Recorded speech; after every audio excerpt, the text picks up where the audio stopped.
Our top story at this hour. After years of denial, one of India's most wanted terrorists, the 1993 Mumbai blast accused Dawood Ibrahim, is in Karachi. Pakistan admitted today, listing his address as the White House near the Saudi Mosque Clifton in Karachi. Pakistan Foreign Affairs Ministry has also ordered the seizure of Dawood's properties and the freezing of his bank accounts. Along with Dawood Ibrahim, the ministry has released a list of 88 terror group leaders and members, which also includes Hafiz Saeed and Masood Azhar. The Imran Khan administration has finally acted as it faces strict financial sanctions and a global body blacklist for helping terrorists. The tough financial sanctions on the terror groups and their leaders by ordering the seizure of all their properties and the freezing of bank accounts comes in the backdrop of a move by the Paris-based Financial Action Task Force, or FATF, which had put Pakistan on the grey list in June 2018 and asked Islamabad to implement a plan of action by the end of 2019. However, that deadline was extended due to the spread of the coronavirus pandemic. On the 12th of August, Pakistan's Parliament's lower house passed 4 bills related to the tough conditions set up by the FATF after the government and the opposition reached a consensus. The legislation was part of the efforts by Pakistan to move to the FATF's white list. The FATF is an intergovernmental body established in 1989 to combat money laundering, terrorist financing and other related threats to the integrity of the international financial system. Well, joining us now for more on this, we have Ambassador K.C. Singh, former diplomat, strategic affairs expert, joining us now. Ambassador Singh, big headlines coming out of Pakistan today. This is a story that India has consistently been following over the years. But put this into perspective for us. What does this actually mean on the ground? Dawood Ibrahim's name has been on Pakistan's consolidated list of UN-listed terrorists for 5 years. But this is the first time that the Mumbai blast mastermind has been acknowledged as a terrorist by Pakistan. Well, yes, you can say that, but it's come so late, and it's probably minimum action that they are taking against Dawood, because they're really looking at it from the financial angle. So they're freezing properties, accounts. You don't suppose he's only got one account, and he's not been keeping his money elsewhere or in Benami transactions or with other people, because we've seen this happen in case of the other two, Masood Azhar and Hafiz Saeed. Every time they take this action, the organizations then reincarnate. A new organization is born, assets move there, money gathering goes there. And then when the pressure builds up, they, wrap up shop belatedly, allow them to take all their money out, and then, make a big song and dance about this, that they've shut their shop down. But it's really, it's a sign that they really are under pressure. Yeah. But yes, you're right. For the first time, they're acknowledging Dawood's presence, though this address has been known to us for decades. Agencies have known this address. You're right, sir, as you put it, perhaps too little, too late, but it is a sign, and of course coming in the face of international pressure. Pakistan succumbing to international pressure, but this is something that India has been crying itself hoarse about for years, and finally we have an admission. It is there in indelible printer's ink, this Clifton address of Dawood Ibrahim. That is a step forward for India? Not really, because, Pakistan knew we know it. I'll give you an example. When we created the anti-terror mechanism, I led the delegation, the first meeting we had in Islamabad, and the agencies gave me the name of another offender who had run away from India, and they gave me the exact address in Karachi. They said, let's test Pakistan's, whether they're going to take any action or not. We gave them the address, we gave them the details. And then when the next meeting took place in Delhi 8 months later, when I raised it with them, they said, you know what, we mounted a serious operation. We had lookouts there for months and weeks. But, it's like finding a needle in a haystack. This person is not there at the address. Our agencies told me that, look, within 2 weeks of your giving the address to them, that person was moved. We also know where he has been moved to. But we can't keep giving you the new address, because then they'll know who are our sources. So therefore, this game has bait and switch game has been going on for decades. So I don't take it as any You're more right, serious. because significantly the listing on Dawood Ibrahim includes all his known addresses. It also has 5 Pakistani passports issued to him, and in each of these passports, listing adds a note that this is a misuse, so perhaps indicating the Pakistan government denies giving him a safe haven and funding. But I want to ask you, with Pakistan's continuation in the grey list, it will be difficult for the country to get financial aid from the IMF, the World Bank, Asian Development Bank and the likes, further enhancing its problems. So do you think this action taken by Pakistan will be enough to convince this global body that it has acted and it could be taken off that grey list? Look, Pakistan can always find a new sponsor. At the moment, I think the FATF is being chaired by the Chinese. Yes. And you know the support the Chinese are giving them. Yes. But what has probably happened is that this I remember from my time in UAE, 2002, 2003, the Emiratis had told me that they have warned Dawood and told him that if you're caught anywhere in UAE or transiting through UAE, we'll grab you and hand you over.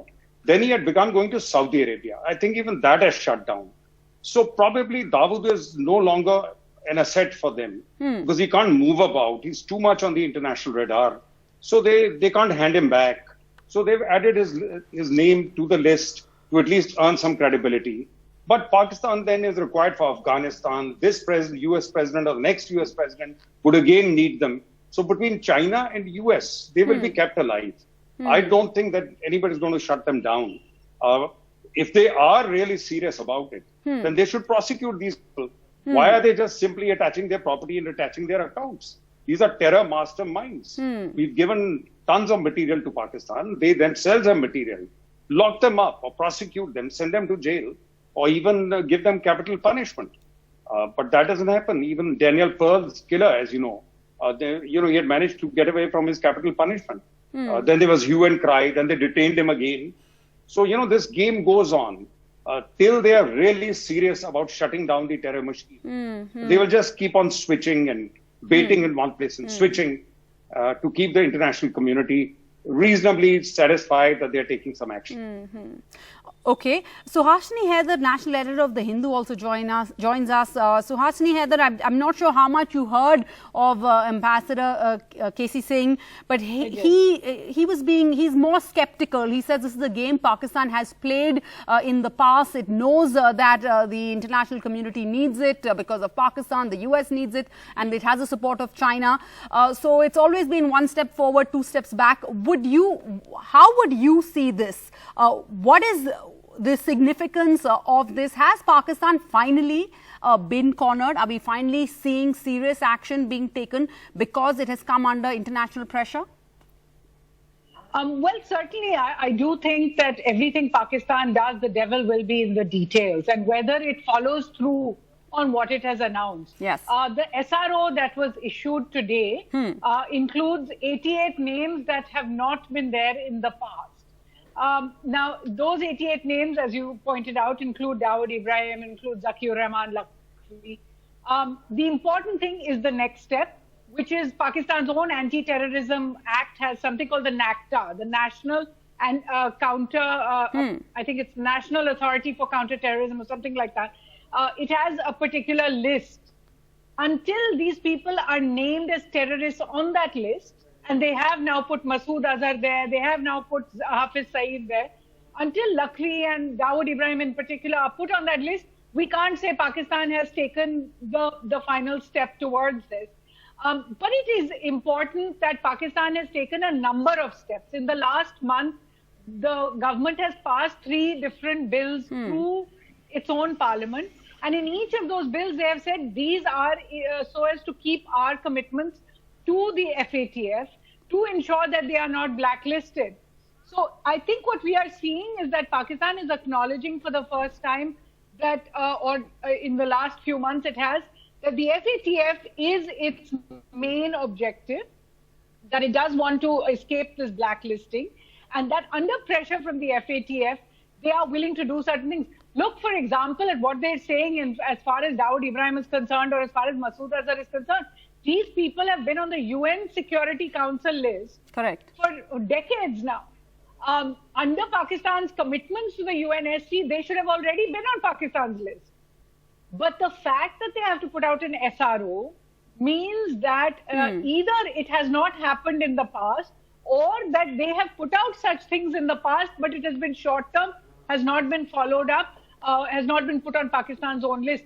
So I know it sounds technical, but this is in fact an important step if it is followed through. If it's followed through, so the proof will lie in the pudding. If Pakistan also lists each of these 88 terrorists on their own list under the NACTA, is what Suhasini is saying. So quickly, Suhasini, to close up, to wind up,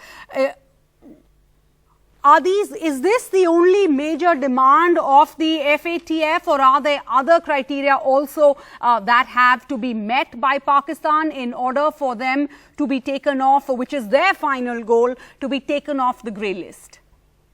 Look, I agree with Ambassador Casey saying that a lot of this is political. If, for example, China will support Pakistan, if, for example, the US feels that what Pakistan is doing for it vis-a-vis Taliban talks is more important, then maybe Pakistan can get away without being blacklisted.